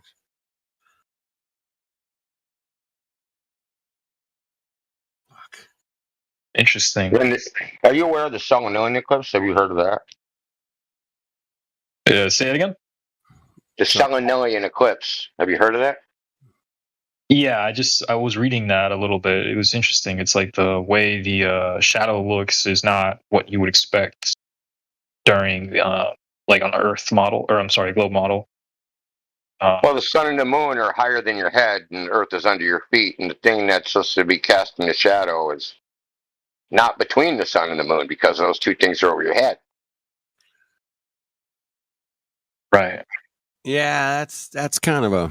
I've loved the Salinellian eclipse for a long time, and And they would claim it's refraction, right? That's happening, and that would be a plausible excuse if it was coming from the bottom, right? So if the sun was setting into the Earth's shadow, but they're observed where the sun is setting, the moon is setting, but the shadow is coming from the top of the moon, not from underneath, but from up top.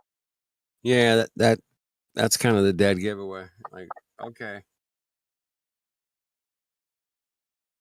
And there's other things, right? So supposed to be the circle of the Earth is a sphere, it's casting a shadow on the moon. But if the moon had a curved surface, it wouldn't actually be observed this way, because when you project a shadow onto a surface, it takes the form of that surface. So if I have a railing and a set of stairs, the railing is straight, but the shadow cast on the stairs is jagged because the stairs are jagged. Right. So if I have a circle and it's cast on a curved surface, it's going to make an S shape when it crosses the middle of the moon, because the curve is in one direction on one side and it's in the other direction on the other side. So the edge of the shadow would make an S shape. You can actually demonstrate this with, two balls and a light source, and this isn't what we observed. It stays circular. You can do this at home in your Yeah. So, So like, if you combine that with if you just combine that, right, with the fact that if they use the heliocentric model, they can't actually predict an eclipse time. Okay, well, they can predict an eclipse time, but it won't match reality, right? That fact alone, just like, what is the basis for the idea, right? We don't have a model that can predict when they happen based upon heliocentrism and three balls in a row, right? So you don't have a model. You have observations that are geometrically impossible within that model. So what do you actually have? You just have a fucking story that everybody just parrots and runs around telling each other is true, but there's actually zero evidence for it.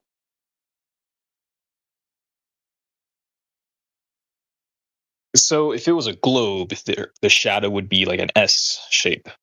When it Basically. crosses, right? So as it moves, Yeah. as like the round shape moves across the surface of the moon, right? So you're Yeah. going up one side of the curved surface, but when it crosses over the center part, just like imagine drawing the center line down the center of the moon. When the edge of the shadow starts crossing over to the other side, that shadow will distort because it has to form the shape of the surface it's being projected on. Yeah. I got you. And that Is there wouldn't be a perfect circle. It would only be a perfect circle if you were projecting that circle on a sphere onto a flat sheet of paper, right? right? Yeah. Is there like a video that shows this so I could like show people, because like that's actually a really good argument. Probably in the Eclipse channel. Yeah, I'll post a video. So there's one. This video is quite entertaining. Well, it's funny in a way that. So the dude's filming the eclipse, and then he's trying to explain it to his girlfriend how it's happening, and he gets all fucked up. He like, can't explain it, bro. It's pretty funny. I love that video. That video is like 10 years old almost. Yep. Anyway, the CERN physicist has gone up against a lot of flat earthers apparently, but I just found a bunch of them. There's like Whitsitt takes him on, Allen takes him on. Yeah, so if you want to listen to a physicist try to explain some physics, man, to flat earthers, New Perspective's got a fucking list of them. Just go to his videos and search Franco, and there's like a whole list, man. Here, I'll put it in. Oh yeah, he's an ex-CERN physicist and currently a physics teacher at university. This is like a freaking gold mine of if you like to listen to physicists, man. There you go. You can also listen to me freaking smacking people around. It's also That's pretty true. humorous. Indo's got a few videos over there too. Quite a lot. He seems to like me, man. He does like you. I got a lot. I got a stack of fucking bodies on his channel. It's a bit gay, but I'll tell him to ease up or something. No, he's been putting out clipping a lot of really good, arguments about where we live, arguments, discussions, whatever you want to call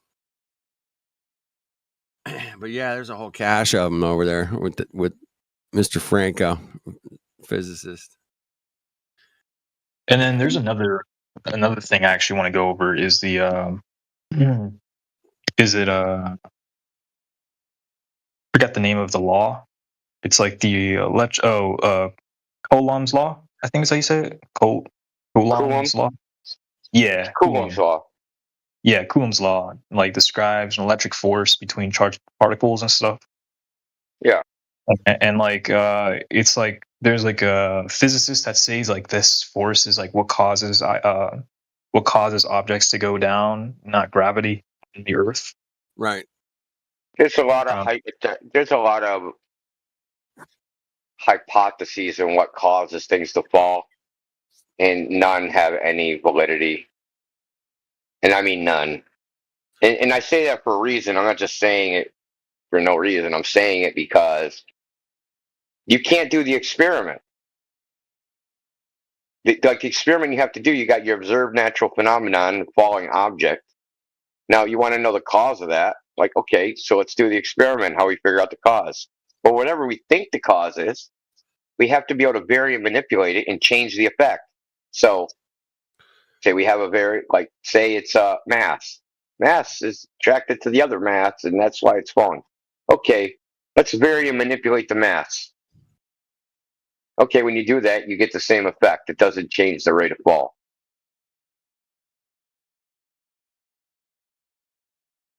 Okay. And their excuse for this is, well, Newton's second law of motion says that, for reaction, there's the equal and opposite reaction. So you need the same force that the falling object,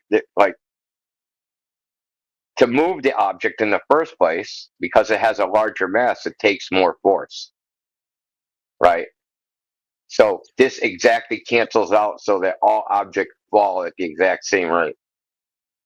That's cool, but you can't actually show that in any experiment. And it also assumes that there's a gravity and inertial equivalence, right? That inertial mass and gravitational mass are identical. And I hate to show there's a physicist named Sky Darnos, which has shown that this is actually not true. And so what experiments that he's done, right?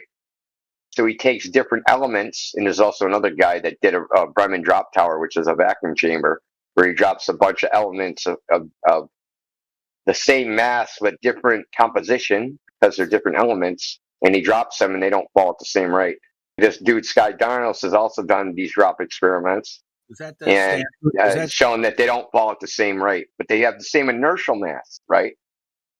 Right. So if you freaking inertial mass is like how much force does it take to propel this fucking mass, 1 mile per hour or something? That's your inertial mass. But the gravitational mass is how fast something falls, right? And based upon, hey, we think the mass of the Earth is this, so when I drop this, it should drop this fast. It's being found out that these are actually not the same value. So the whole endeavor is just about like mass attracts mass. That's the call of gravity. There's actually it's not like literally. There's no scientific basis for that. In fact, the universal law of gravitation doesn't even have a scientific basis, contrary to popular belief, because that law is not an actual physical law derived from experiment. It is a law derived from, hey, if there's Newton noticed that in Kepler's elliptical orbits, the geometric relationship that if you have a body and that force is directed at one of the foci of the ellipse, like the Earth is the body, the sun is the foci of the ellipse, that force would fall off inversely proportional to the square of the distance. That geometric relationship is what Newton noticed. It's not based upon any experiment. And you can verify this. There's a video by Feynman called also 3 Brown 1 Blue, which is a mathematics channel that both go over this. It's called Feynman's Lost Lecture. So they go over how Newton derived the inverse square law and where it came from.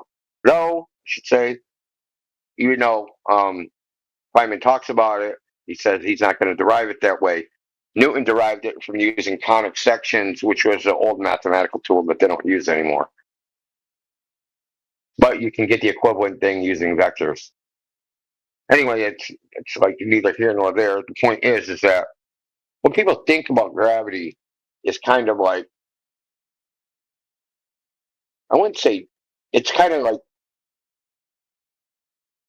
it's kind of like misinformation, or it's kind of wrong. I don't want to characterize it a certain way, because I don't think people propagating the wrong ideas about what it is like I don't think it's maliciously intended. I just No. think that No. it's like a myth. Like people have these ideas about like, okay, what's mass attracts mass? Well, it's the amount of matter in a freaking object. That's not what mass is. No.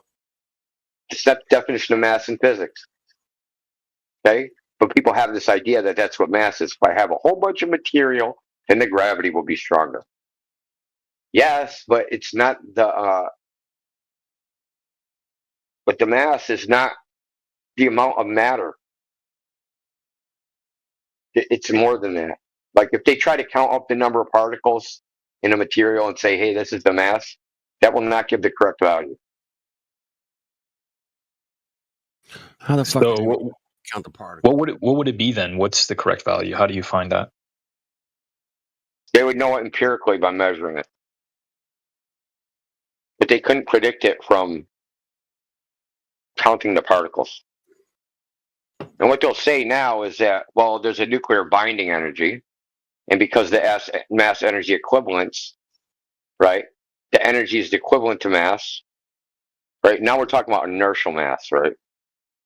And because this energy has like an inertial resistance, that missing mass, as denoted by counting the frickin' atoms, electrons, protons, and neutrons, exists in the form of nuclear binding energy, as in the strong force and weak force. That the strong force and weak force have a mass, but then that was what they claimed for a long time. But then there's like some proton problem where there's actually missing mass, and like that's a whole shit show in and of itself. Total shit show. So you would Look, say, the fact is Yeah. let's say this one thing. The fact of the matter is, they use these models and these physics because they're good enough for all practical purposes. Okay? If I want to know how far to shoot a fucking cannonball, it's good enough. I only have to be accurate like within 10 feet. You know what I mean? I don't need to be fucking exactly precise. Just has to be accurate enough. And a lot of these models are just accurate enough for practical purposes. right? And would you say like these like theories, like theory of gravity, is not really based on I wouldn't even call it a theory, call it a hypothesis. a hypothesis? These are all based on presuppositions. Really, it's not really like a real thing. Like it's more like, hey, I presuppose that we are on a heliocentric model, and I am, It's on a not based on ball. anything. It's literally not based on anything. Okay, so often you get this. Okay, this is pretty much. If you had a Gober come in here and say the Earth's evolved because of gravity, I'd say, "Oh, gravity, what's that?" And then you can listen to them fucking struggle to try and tell us what it is. They'll struggle horribly. Yeah. Okay, they'll say something like "drop something." Oh, so dropping something's gravity. Drop your pencil. Yeah, dropping something. Well, then I'll tell. Well, that's the effect of gravity, right? Yes. So it's the cause and the effect. Yes. Like seriously, this is what happens every goddamn time. Probably day. someone right now listening on YouTube about to jump in here, even though they heard it, they'll try it again. Fucking, it's fucking funny as shit at the time. They'll fucking hear it, dude. I listen. I was in the politics server. 3 people in a row, and they were in the chat when they heard the previous person, and they still did it with warning. This is how brainwashed people are. That they have these ideas in their head and they think that they're true, but then when you question about them, it all falls apart. And they can even hear someone do what they say, what they believe to be true themselves, and have it fall apart on them, and they'll still try it themselves. Right? It's like you watch someone, they stick their hand in the fire, and they go, "Oh, that hurt." And then they follow them right up to the fire and stick their hand in the fire to see if it really burns. Yeah, that's funny. Yeah, that is very unfortunate for those people that they had to basically repeat, the same mistake. Yeah, so like you heard it, like we're standing on shoulders of giants. There's a version of that. It goes like this: we're standing on shoulders of giants, we're standing on shoulders of giants, and maybe we can see a little bit further. Well, the antithesis of that is we're standing on the shoulders of giants to repeat their mistakes forever and ever. I like it. Right. I like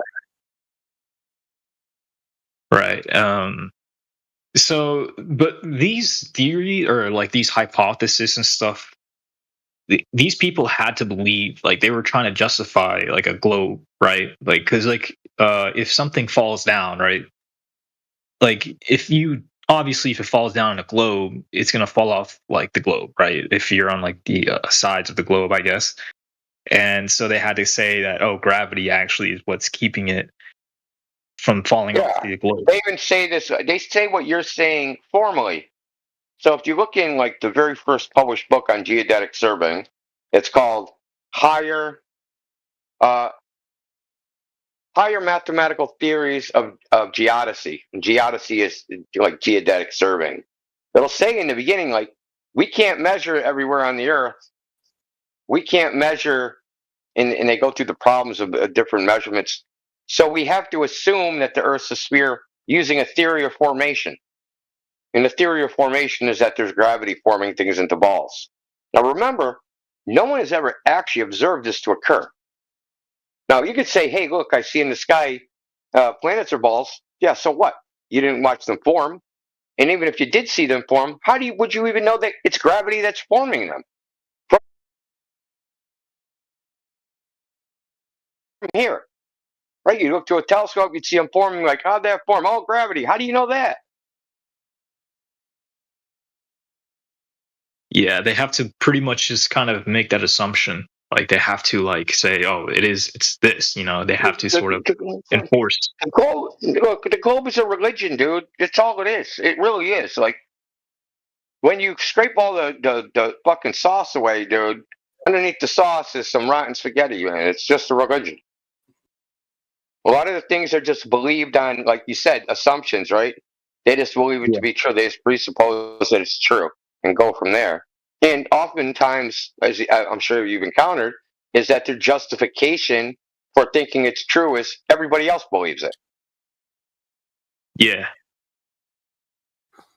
Right, yeah. And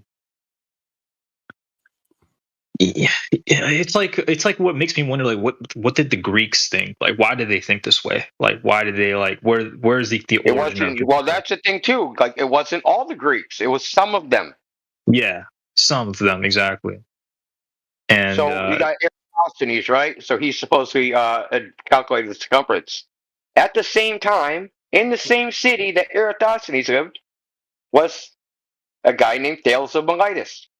He predicted. He's the first person to actually predict, known, that's written down, to predict an eclipse to the day. Okay, he was a flat earther. He came up with Thales' theorem, which was used to measure the height of the pyramid. Okay, so he lived in the same city at the same time. We have all the extant literature that he wrote, and I think some primary sources. We don't have a single primary source for Eratosthenes, and we don't Not even have a one. secondary. We don't even have a secondary source. Yeah, it's all Meaning, here. we don't have the original person that said, "Hey, there was this guy Eratosthenes. He was alive." We don't have that guy's shit. We have somebody saying there was this guy Cleomenes who said there was this other guy Eratosthenes that did this thing. It was a guy. I know a guy. I knew a guy. Yeah, I know a guy, dude. The brother of my cousin's dog's friend. Yeah, it's like, you know, he's a friend.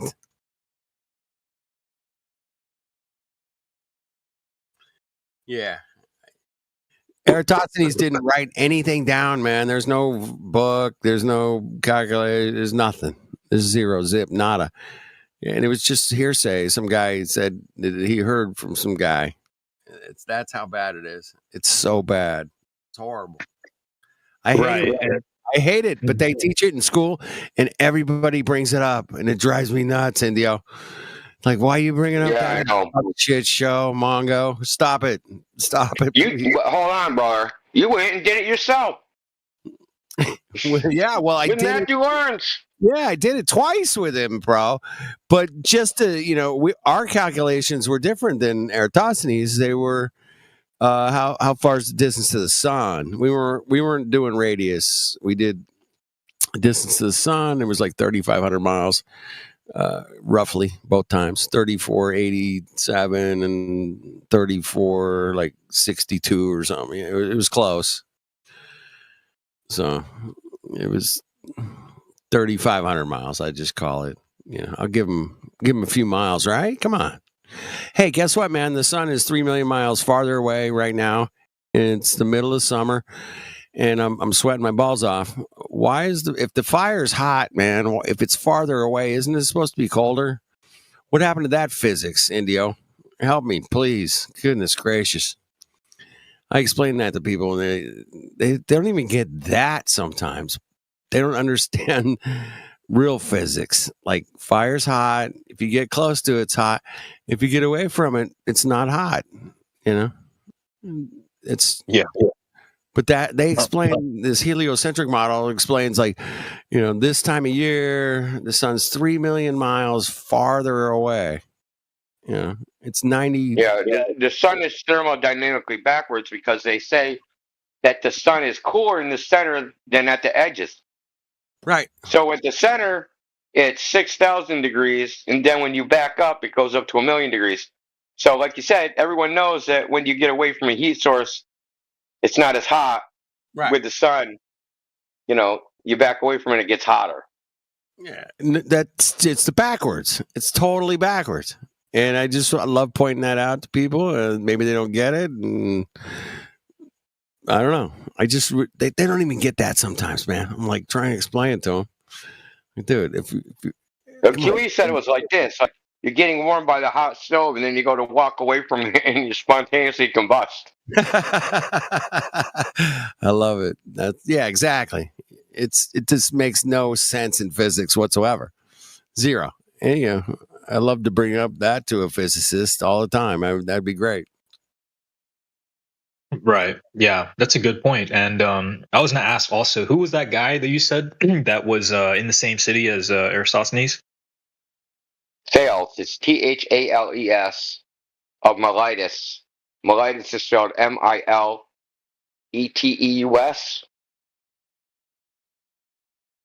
Okay, let me see. Let me look him up. I might be wrong on the Miletus part. I might have spelled that wrong. Let me see. How do you say it? T. You said TH. ALES.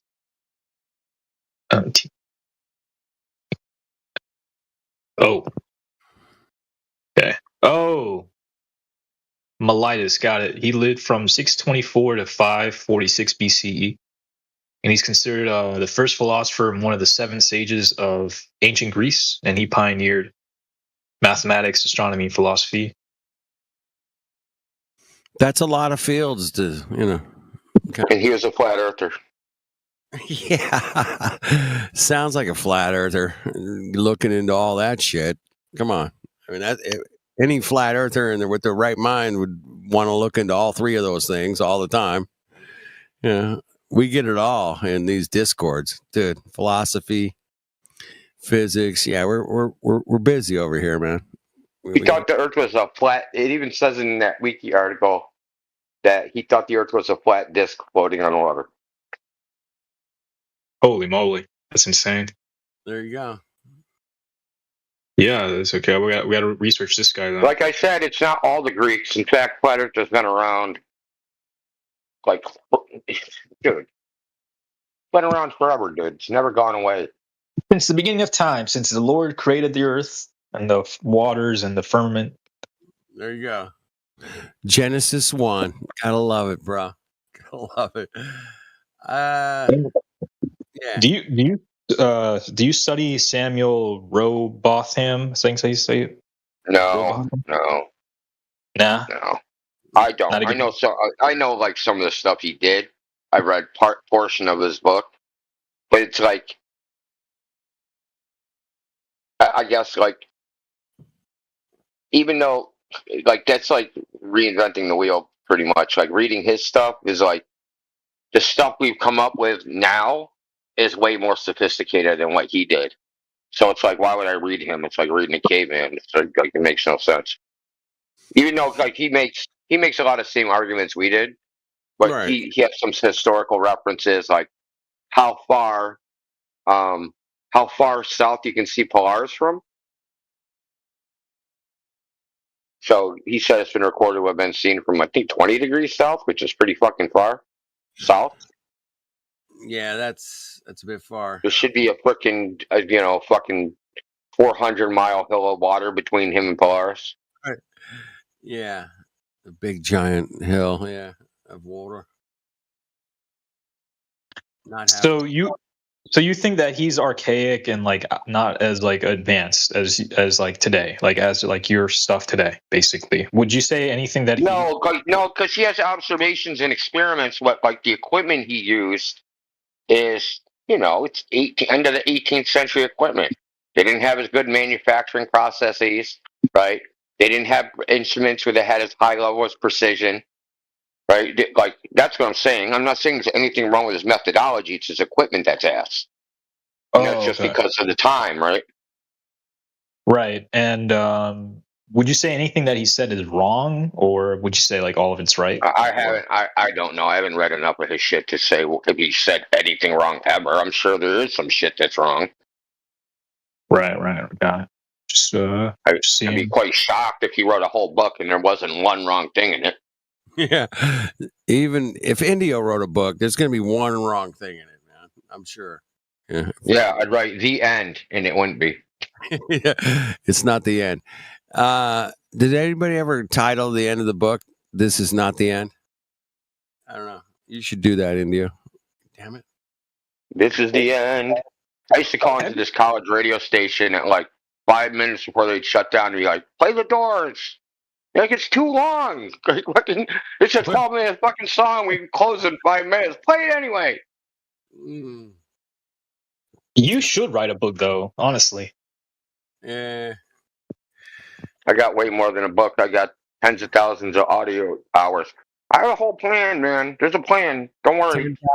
10,000 hours of audio, man. More than that. So on the Flat Earth YouTube channel. Yeah. It's on there. It's around. You find it All over, man. all over, bro. Yeah, he sent me a big one, which is the CERN scientist. Yeah, I did. You the good ones, bro. That's not our channel. Our channel is 24/7 Flat Earth Discord. Yeah. Oh, right. All right. But there's like what's two your of those comment? channels. But and we go ahead. we have some simultaneous. Yeah, we have some like we have like two 24/7 Flat Earth Discords because we haven't been back here in a while, but we also hang in what's called the English Hub, which is a server for people trying to learn English, the politics server, and the politics and religion server. We got guest rooms where we're like, okay, we're like the number one channel in your freaking servers. Yeah, even more than your regular shit. We go over there. All that audio, we have audio going back like freaking probably like 7 years, 24/7, like literally. Like okay, so someone like copyright struck the channel for a while, and when they copyright, all those videos are right now they're hidden, they're made private. When they copyright struck the channel, we were at like something like over 3,000 videos. We're on episode like 3,000 or something, and that was like 2 years ago now. So if we actually kept the count of episodes, we're probably at like episode fucking 4,300 maybe. So we're talking 24 hours. So 4,300 episodes, 12-hour episodes. 12-hour. So like 2,000 days worth. Yeah, easy, bro. That's a lot. Yeah, we're talking full days. When I say days, I mean the 24-hour day, not fucking daytime. That's right. Right. Somebody mentioned the other night, what's up with this stupid clock thing that goes from, it has, two 12 o'clocks and two 10 o'clocks and two 1 o'clocks. Who came up with that shit? And I was like, I never thought of it like that, because I have a 24-hour clock right in front of me, and it shows 24 hours. And it's like, why aren't all clocks 24 hours? And I thought it was a good question. It could be. It should be, right? I think that's there to confuse people, India. Military clocks are. Well, military is, but they're not confused. They just take orders and go. 1,300 hours, be here. Okay. They go.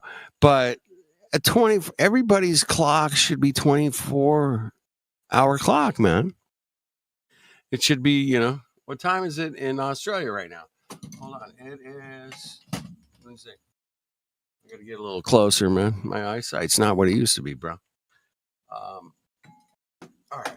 Right here, right now in Australia is, it's 18 o'clock. Yeah. The sun is 18 setting. o'clock. Yeah, it's 18, man. On a 24-hour clock, man. It's 18. 18 o'clock. Right. Yeah, I know that sounds stupid, right? 6 p.m. Now where I'm at, it's 23:45, whatever that is. 23. So you're in California, the West. Yeah, California. So it's 23. 11:45, right? But that's 23:45, man. Right? Isn't that the right time? That's military time. Yeah. It's 2:48 a.m. for me. So military time uses 24-hour clock. It's 100 there. So anyway, I'll give you some more shit if you want, dude. I'll drop a. So a lot of globalists don't like this. Fact is that the coordinate system, latitude and longitude, are not actually coordinates on the ground. That they're actually coordinates in the sky. Good old Polaris. Yeah, they don't like that. You can't, because it like, imagine like the whole world is cloudy. You don't know where you are. You're lost. How do you figure out where you are? You can't see the sky now. Think about it. How do you figure out where you are? Well, using just the ground. Using just the ground. You have to know where the sun rises and sets, and you got to know what time it is. And you got to know what time it is. You got to know what time it is. You got to know where the stars are. Well, otherwise you have no clue where you are. You're lost. You're completely lost. You can't figure out your latitude. There's no way to figure out your longitude. You need the sun for your longitude, and you need the celestial equator for your latitude. You can't see those two things, you're fucked. Right. Now, you could probably see the moon, and if you knew where the moon should be relative to the celestial equator, or where the sun should be relative to the celestial equator, you could probably figure out where your latitude is, but you certainly at least need the time. And that time comes from the sun. So if you can't see the sun, you're pretty much fucked. But if you can just see when it starts getting daylight, you can guesstimate, about what time it is pretty easily, bro. And that's not difficult at all. Depends on the time of year. Yeah, of course. If it's winter or summer. But yeah, if I find the sun rises and sets, it takes longer in the summer to rise and set. Right. It takes much longer in the summer, for sure. I love summer. Damn. Good time of year. You guys enjoying your summer? I hope so. But yeah. It's 99 degrees today. In 2 days, they said it's going to be 67. Get out of here. No way. Yeah, way. Dude. Yeah. Okay, you got to report back and tell me that happened. I've lived in Vegas for 4 years, and we would get days like that. It'd be like 82, and the next day it'd be like 55, and you're like, what the hell just happened, man? Damn. So, yeah, it happens. I'm not saying it don't. I know, I'm going to go from sweating balls in super humid 99-degree weather to fucking wearing an overcoat. You got your freaking hoodie on. You're like, what the hell? Yeah, man. Hey, 67's not that bad, bro. I mean, I can handle that. Yeah, I know, but it's a change that makes it feel colder than it really is, That's true. We get that a lot here in California. The sun goes down and the temperature drops like 10 degrees an hour sometimes. And you're like, what you are all bitching about? Seriously. damn, we're At the bitching. moment, for me, it's 48 48? Get out. No. in Fahrenheit. Celsius. No, in I know. Celsius, 9. It's 11. Oh, dude. Poor baby. You're cold in Aw. Australia for once. Yeah, it's Wait funny. a I've been here 20 years, and I still go by American. Like, oh yeah, it's summertime. It's really cold during the summer here. So, like, when it gets super cold, you like put up your Christmas tree, like just to keep the tradition. That's the thing. Yeah, it's like California here, man. It's like, well, not really. It's like California in the summer here. Yeah. I mean, Christmas. Coldest I've ever been, where I live, it got to -5 Celsius, which is 23 Fahrenheit. That's the coldest it's ever been here. All right. That's pretty cold. But it's not like No. It didn't stay like that. It got that's what it got. It was like about 4 o'clock in the morning, 5 o'clock in the morning. That was it. It's All pretty the rest cold. of the time, it's normally on the positive side of. It's well below freezing, man. Well below. Yeah. Fahrenheit. Yo, India. Summertime, she's normally about 42. And that's about 107 for you guys. That's pretty normal for us. Yeah. Hey, we got a new cat up in here named Cat. Super interesting guy, man. Got some good questions. Yeah, I got a lot of questions. You're looking at. He's been looking into it hard, man. And Indio's giving him some background stuff. I've given him some stuff. Yeah, he's gotten a crash course. Got a crash course in high level PhD Earth physics, astronomy. Crash- we're Crash covering. course for most of the guys that come in here, it's their cognitive dissonance crashes head first into a brick wall. Well, we're at a different level here, Matrix. We're at the PhD level, and he's getting it, man. He's like, okay, let me look at this, let me look at that, let me check it out. I'll get back to you. It's good stuff. Thanks, Kat. I mean, are we still running the event? Oh, yeah. So look at the event title, Matrix. Globo Challenge, debunk or crash out. I reckon there would have been a few crash outs. Yeah, That's cruel. It's like it's clickbait. brutal, man. Well, welcome to Earth. We can check it out. Fire's hot. Airplanes fly flat and stationary. I talked to a bunch of pilots myself. Yep. Really? You spoke to Eric? pilots about? Yeah, I've talked to 15 pilots in the last 10 years. Every one of them say, yeah, man, we just treat the Earth as flat and stationary. And that's it. Yeah, they have to, dude. They have to. It'd be impossible to fly. In fact, the airplane manufacturers are all on the same plane because they, even in their own documents, they admit that all the calculations to construct this flying object, you have to use flat and stationary Earth in order to do it. Period. And there's like 28 documents that I've run into over the years that state that right there in the diagrams of the planes and like of the missiles and anything that flies on Earth. It has to treat the Earth as flat and stationary. Period. Otherwise, your calculations are fucked. You're done. You're toast. It's not going to work. Did they use the azimuth? How do I say it? Azimuth projection, whatever it's called. Equidistant map.